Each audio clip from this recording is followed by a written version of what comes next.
day po. Ako po si John Marie Samson. And ano po bang name niyo po? Ako si Mary Ann Campo sa Facebook content. Thank you po sa pag-approach ko ng interview na to.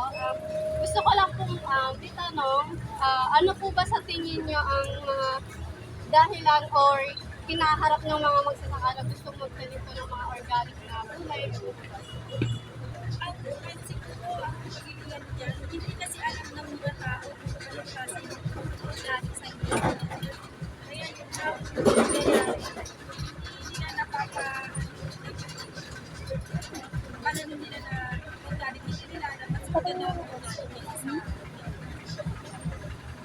Ano pinapay? Hello po. I'm Joanna Samson po. Maaari ko ba malaman yung Resita Esteban. thank you po ma'am sa resita.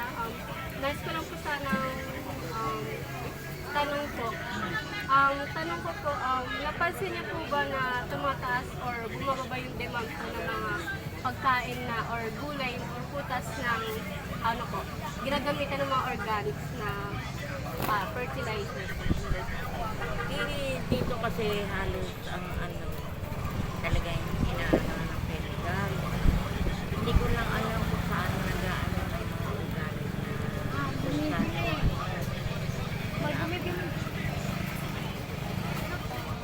Ano pa yun? Ito po? Marami ko na 1/4 daw po.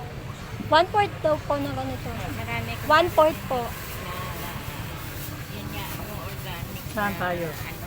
Alam ko sa Aralco, kadalasan binibenta ng organic. Dito, wala kang maano. Na gusto mo na ba bang puro organic lang po? Sige po, thank you po ma'am. Good day po, ako po si John Marie Samson and thank you po sa pagpaunlak ng interview na po. Bakit po bang malaman yung name niyo po? May Avalos. Thank you po Ma'am Merlin.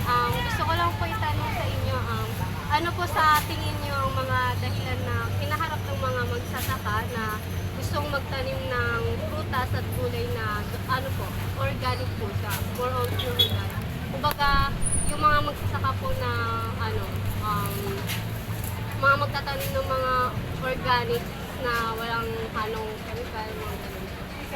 Siguro ang problema din nila yung sa pinakamayari din kasi kung minsan kailangan din ng mga gamot ng binibigay. Kaya isa yan sa mga dahilan ng kanilang mga pangailangan. Ano po yung ano yung mga nakakaharapin po dito? Pagka nagtanim po sila ng mga organic na gulay or prutas, ano po bang maganda or hindi po maganda ba yung mga may dudulot? Maganda siya. Tuusin para sa akin maganda yung organic.